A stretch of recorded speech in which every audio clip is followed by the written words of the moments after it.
If you build it, they will come. Yeah, right. Fellow coders, if you're full of amazing ideas and have created amazing products but can't seem to get them off the ground, welcome. This is the Coder Startup, the show where smart programmers come to learn what it really takes to create, market, and sell a brand new product, and most of all, make it profitable. Now here's your host, successful software entrepreneur, Trevor Page. Hey, ladies and gentlemen, boys and girls, children of all ages, welcome to the Coder Startup Podcast. This is episode number 10, and as always, I am joined by my good buddy, Carter. How you doing, buddy? I'm well, man. How are you doing?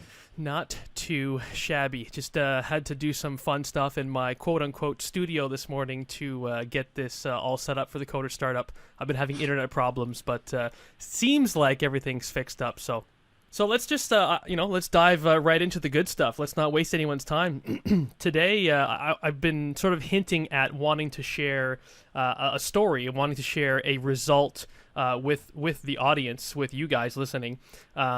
I've been hinting at that, and I figured, why draw it out any longer? Today's a day that we should, talk about this stuff that has taken me, almost 3 years to really figure out. So today's topic is going to go back to our first episode, which was on the topic of emails and email marketing and actually generating your actual email list. So we've touched on this many times, and we've emphasized how important it is, but hey, we're just going to rub it in even more with this episode. So I'm excited. Are you excited? I am, man. I am. Let's get to it. So let me set the stage for you. Let me set the story. So I have had my blog where I teach some programming topics, and it's been on online since June of 2012, I think. So that's pretty much 2.5 years. And the entire time I had my blog going, I never really had it truly optimized for collecting emails, right? I knew that, generating an email list was important, but I never really truly focused and made it, the center point of, the center call to action, if you will. And it wasn't until recently that I started experimenting with things like the Hello Bar. So Hello Bar is a product that, who is it, Neil Patel? It is, yeah. It's one of his companies. I don't know which one exactly, but yeah. I'm pretty sure it's one of his companies. Yeah. So yeah, this Hello Bar, I installed it, and what it is, just a little bar that appears at the top of your website and sort of prompts your website visitors to to sign up or to click to take some sort of action and whatnot. And since I was starting to focus on my email list growth, I decided to install the Hello Bar and use it to generate these leads. So that was my first sort of soiree, if you will, into building my email list. And this is something that I would definitely recommend that you guys check out and test for yourself. So you can go to, I'm pretty sure it's just hellobar.com. We'll hook that up in the show notes at coderstartup.com/10. But in any case, that was sort of the first step towards it, and I was starting to getting the typical, 1 to 2% conversion rate on that. So that means that 1 to 2% of the people visiting my website would actually convert into an email subscriber. So for me on my blog, that was a pretty significant number, and I was like, wow, with 60 minutes of effort, I've been able to generate what is essentially a huge jump for me in email leads. So that was just incredible.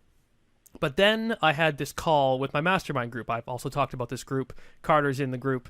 And I was sort of in the hot seat. So everyone was sort of breaking down my business and taking a look at, all the entry points of the business and sort of making suggestions on what I could do to change things up. And sort of the main thing that came from that was, if my goal really is to generate leads, to generate people typing in their email address and sending it to me, then that should be the focus on every single one of the pages where I receive the highest volume of visits. So when I went into Google Analytics and looked at where I get the most visits, pretty much the biggest one, the most untapped page, was my homepage, my landing page, just straight up the website.com, and that's it. So what I did was I redesigned that homepage to, instead of show, most homepages on blogs show like a breakdown of every single one of the most recent episodes, and that's okay, but it doesn't do anything to drive leads. There's this little hello bar that I have at the top that was doing something, but it's not the main focus. What happened in the mastermind group when all the people looked at my site and broke it down, pretty much all of them said, oh, I didn't even notice the hello bar. So it's like this light bulb went off, and I was like, okay, if the main focus is for me to collect emails, and these 4 or 5 people that I had on the call all completely missed it, then I'm not doing my job correctly. So long story short, I redesigned the homepage to just be a picture of myself to add a little bit of to make them feel nice about themselves when they see the actual homepage. They see a real person's face smiling at them, and then to the right of it, I have some sort of copy, some sort of wording that alludes to them that they should sign up for my email list, whatever that may be. We can get into that later. And then a big, fat, huge text box that says enter your email here, with a big button that says subscribe now, or whatever the wording is. And just that one change, it took me a Sunday afternoon, and I remember this specifically because I remember reaching out to Carter on the Monday. I did this on the Sunday afternoon, so about 4 hours of work. I coded the page myself, and it tripled the number of leads I was getting. Tripled. So from that new number that I was already getting, a fairly large increase from the hello bar, it tripled that number. So this was one of those moments in my career as an entrepreneur that was just like, what took me so long to do this?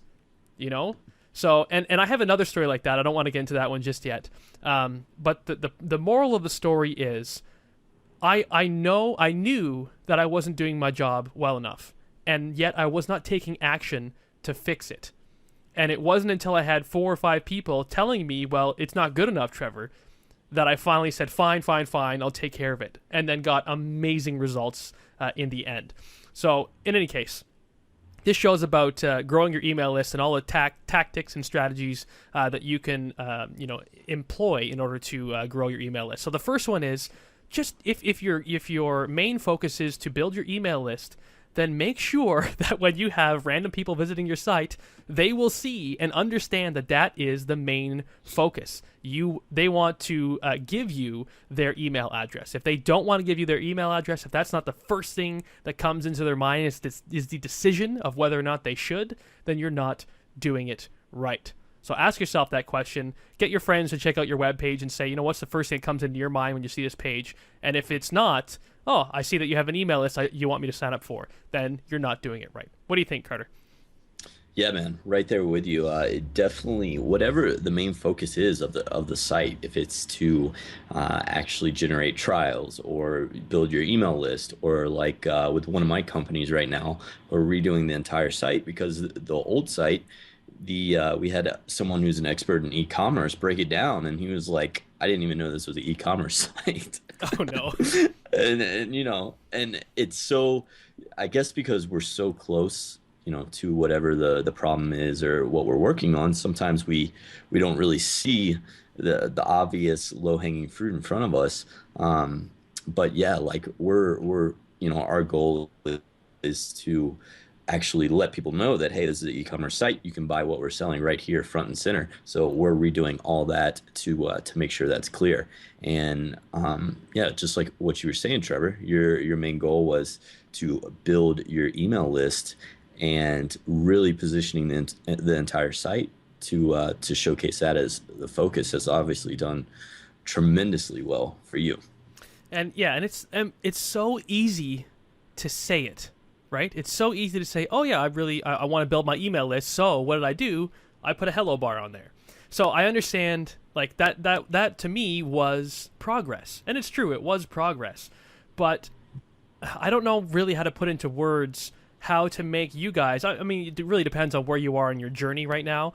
If you're just absolutely starting to get started and maybe you're just trying to think of an idea, then obviously this conversation is not the one that you need to be having with yourself right now. You need to figure out other things. So maybe you should come back to this one. But for those of you who have a website, you've created it, you need to figure out how, like what it is that your website is doing, right? I know I've said this already, but it's so important to repeat myself because I kept having this conversation in my own head with myself. and I still didn't take action. And I didn't, like, I knew that I should be building my email list pretty much from day one as an entrepreneur. So seriously, for almost 3 years, the main focus of my website was not to collect email addresses, even though I knew that that was what I wanted to do. And I didn't take action on it. So it's so amazing to me now looking back. It's like, what was wrong with me? And now, okay, so let's transition into this other story, because I do love this story too. And then we can keep going on to more tactics and stuff that you can employ. But so this is, again, the same moral of the story here that I had to learn. I had to take action on what I already knew works. All right. So let me paint the picture again. I got a call from a gentleman who was trying to sell ads to me. So he wanted me to buy ads to send traffic to my website. And we sort of were running through the numbers, and it was going to be, it was fairly reasonably priced ads. It was somewhere around $1 or $2 per click. But the target, the actual people that were going to be coming to my website were very, very targeted. Were going to be the perfect type of visitor. So $1 or $2 per click is not too ridiculous for those great customers. So I shouldn't say customers, visitors, potential customers. But I didn't have enough stuff to take action on. I didn't have enough information to take action to say, yes, I'm willing to invest, however many thousands of dollars in buying ads just yet until I know my numbers. So I went to the drawing board and I looked at my numbers because I didn't know them, and that was another mistake that you guys should learn. But again, if you're just starting out, this might be overwhelming at first. But the moral of that story is don't wait 2 or 3 years to take action on this stuff, because it's quite important, because it literally took me 5 minutes to figure this out. So I went back in my history. I looked at my traffic that I received to one of my websites for the past month. I saw the total number of unique visitors, and then I looked at the number of conversions I'd made. So the number of people who had actually purchased my product from that website, okay, in that month, the previous month. Okay, so then I had an idea of number of people who converted and number of people who landed on the website. You do some simple math to figure out what the conversion rate is. When I did that math, it was equivalent to 0.25%. So 0.25% of the visitors hitting the site would actually purchase my product. And that's not very good. That is not something that you can build a business on. So long story short there was I applied the same tactics of what it was that I'd learned from redesigning my blog. I asked myself, what's the main focus of this website? Should it be to sell immediately, or should it be to collect leads? And I knew the answer to the question is not sell immediately, because it's very difficult to take someone who's never been on the site before and then put them on the site and say, buy my stuff. It's very, very, very rare that works well. And that's a lesson that you should hold on to right now as you are beginning in your journey, because that's one that I didn't learn for quite some time in my journey. So sending cold traffic or sending just regular old traffic to your website and asking them to buy something rarely works. So that made me realize the focus of the website is building leads, getting more email addresses. So I applied the exact same thing and redesigned the entire web page, took out my pricing, my pricing table and all this information, and just made it one simple action. The only thing that you can do when you enter that website and or exit it is sign up for my email list. That's it. One thing, simple as that. Now, obviously, I do some stuff around talking about, the benefits of this stuff and why they should sign up for my email list. In this case, it's a course. I say you'll get video tutorials that explain, how to learn this Java programming language and whatnot. And you're going to get, 2 emails a week, and it's very exciting and blah, blah, blah. So I do some good, a good job at talking up the course. But so to tell you the end result, I went from a 0.25% conversion rate from someone visiting to actually a sale to a 26% conversion rate to getting their actual email address. So that's pretty darn good. A 26% conversion rate on traffic coming into a website. Is that like 12x or something?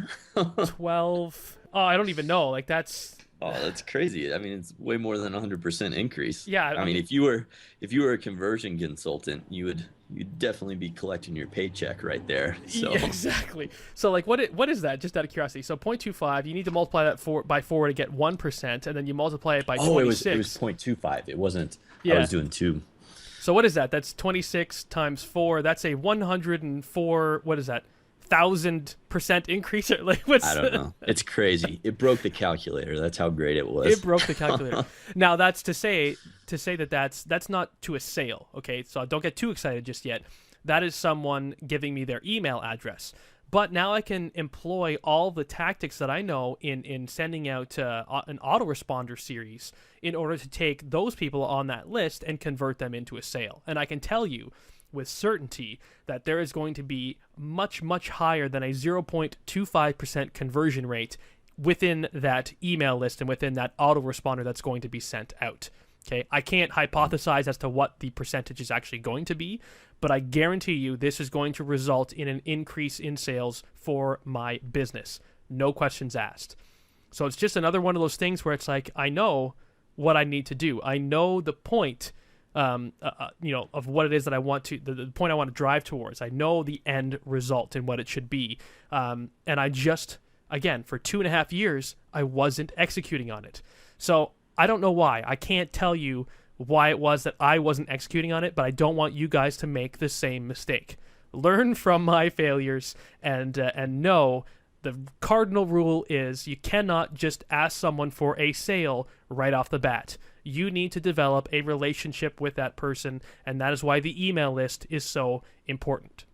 Cool? Well, I think too, something that we can add on that it's really, really helpful. And I repeatedly hear, really successful people in their businesses. This is one thing that I consistently hear them talk about, and that's the tracking of their KPIs, their key performance indicators, and doing a simple figuring out what those are, and then doing a simple audit. Like for you, if you knew if you had a sheet that talked about like your KPI set up with, hey, a driving part of my business is emails, and our emails are flat, then you can go to work on those specific little parts. So that might be something that listeners can take away as far as ways to just identify those things that they need to work on right now. Yeah, like just know, be able to ask yourself the question of what is the purpose of this website or web page or what have you. What is the one purpose? And it's really important to really narrow down to one thing. Usually that's when you get the best results, when you have one thing that someone can do on the page and that is it, right?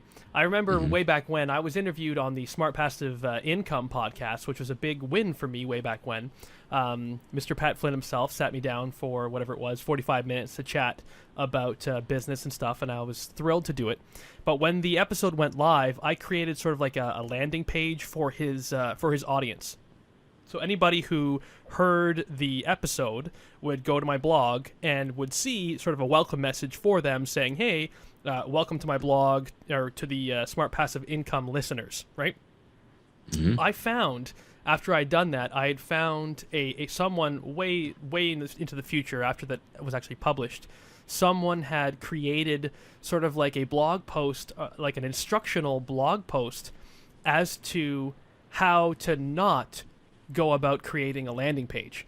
And guess who is featured in that blog post? Oh, no way. Are Yeah. you serious? I'm serious. So obviously Pat Flynn has a large audience, a large reach, and one of them took note of my episode and took note of the landing page that I created, and they ripped it apart. But let me tell you, that was a good thing. It was a good thing they did that, because that's when I really started to learn the importance of one call to action.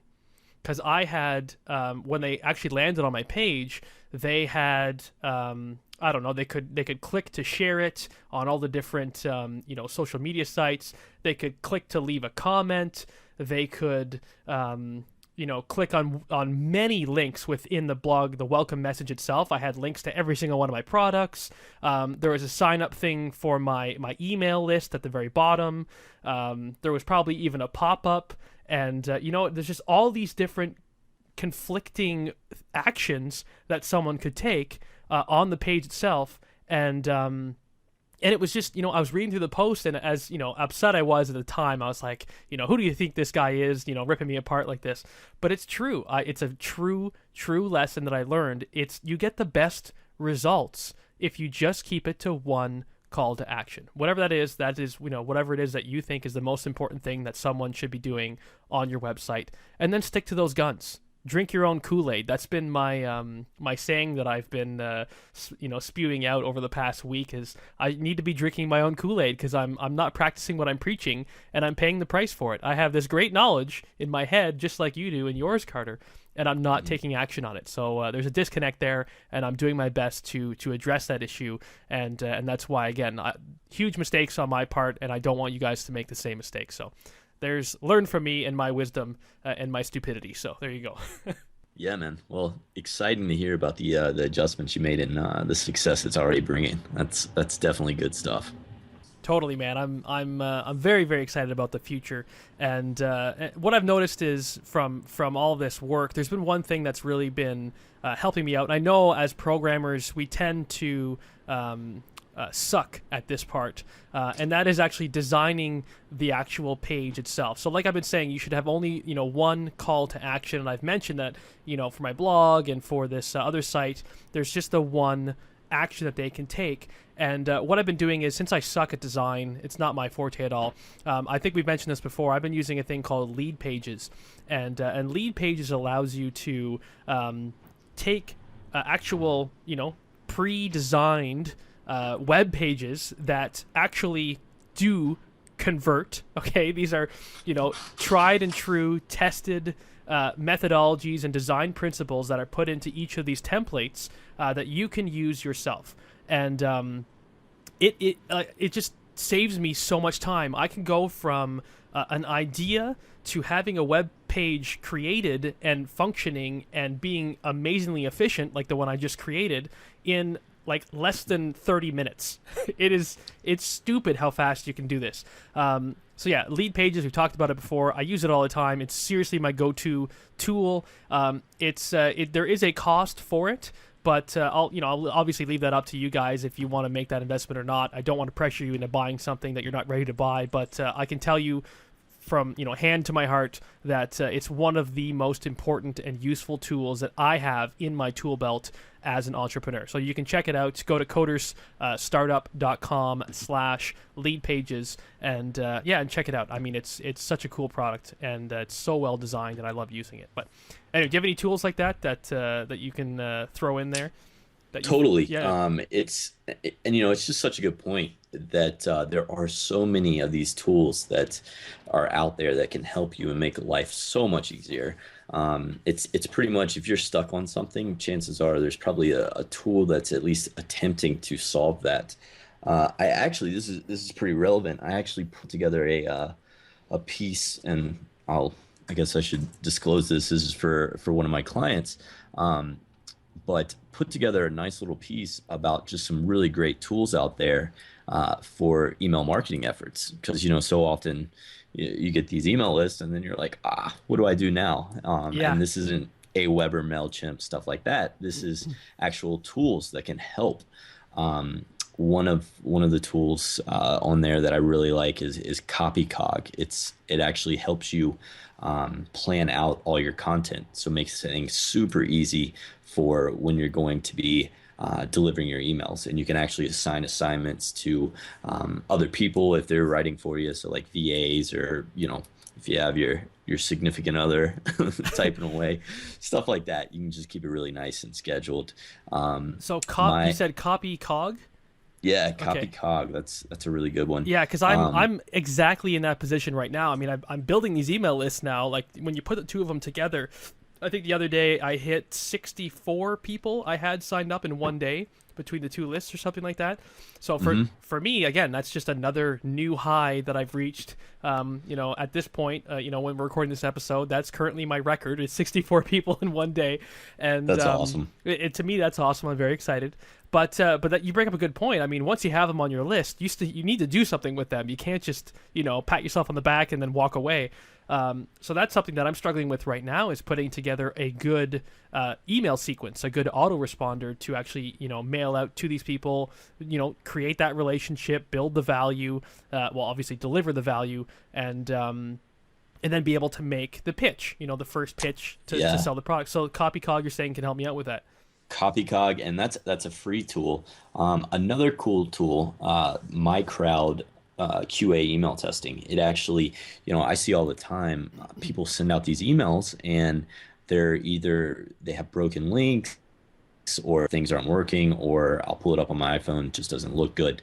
MyCrowd actually has a crowdsourcing platform that you can upload the email you're sending, and it'll test it on I don't know, it's over 200 devices, and it just points out the bugs and stuff. So you're making sure that you're really getting the best possible email out there. So that's something that, especially, for someone like you, Trevor, who's building such a gigantic list, you want to make sure that, those emails are working. Because what happens if they don't? People are going to unsubscribe. They're going to bounce. Your delivery rate goes to hell. It's just, Good stuff, man. I love that. And go ahead. I was going to say there's not tons. There's 10 of these tools that I really, really like. And what we can do, I guess, is we can link to the article just so everyone can go over there, check them out, and put them to work within their business. I think that'd be really helpful. Absolutely. Is it a reasonable link in terms of being able to tell it on a podcast, explain on a podcast, or is it one where we should just link it up in the show notes? Let's link it up in the show notes. I don't know that exact URL off the top of my head. So okay, you know what? We can put it up on. We'll just create a pretty link to it. We'll create codersstartup.com/10 tools. How about that? We'll have that forward to the actual article itself, and that's 10, the number 10, followed by tools. Hopefully you know how to spell that. So there you go. That'll be our knowledge bombs to drop on you for this episode. And I don't know. I guess we can sort of start wrapping things up. This has been a more or less a shorter episode, at least given our past history of huge episodes, but definitely important one. And this is one where if you have not hit the point where you've created a website just yet, you need to somehow bookmark this show. Okay, episode number 10, codersstartup.com/10. Bookmark it if anyone actually uses bookmarks. Write it down, post it on your wall. Come back to this episode, because this alone, if I had heard this episode, 2 years ago, my list would probably be 10 times the size it is at this point. And that is so much money that I have left on the table, and I'm so ashamed, but I'm so happy that I can at least pass this message along to you guys, because like I said, it's so important. So write it down, put it on your wall, come back to this episode. What do you got for us, Carter? I was going to say, I think something that could be useful too is just to stir up the discussion in the comments section or wherever. But when you're brainstorming these KPIs or these things that you want to address within your business, it's always good to see what other people have tested and what other people are tweaking. So you brought to the attention, like, your focus is collecting email addresses. If people out there listening have things that they've tested or things that they keep an eye on in their business, go ahead and share that, because that'll give us ideas of things that we can take a look at, and everyone else who's interacting with the show. Yeah, absolutely. And by all means, don't be afraid to ask questions either. I love questions, especially about business. Like we've said, I've said at least many times, I love talking about this stuff. I do it for free sometimes, to just sit down with people and talk about their businesses, and just, because you never know what you're going to learn, even if you are in the position of teaching someone. So everyone has something to offer, and if you have questions, by all means, like Carter said, ask them in the comments section, especially around things like, I was always curious about, what is a good conversion rate, on a blog, or what is a good conversion rate to a sale from an autoresponder series? Like, what target should I be aiming at? And what if I already have a number that I see in front of me, should I be proud of that or not, right? So by all means, ask all these questions, get on us, because we love to talk about this stuff. Cool? Awesome. So thanks so much, guys, for listening to us ramble on about this good stuff. And as always, I look forward to seeing all of you, or rather visiting with all of you, in the next episode of The Coders Startup. So until next time, guys, peace out. Have a good one. Bye for now.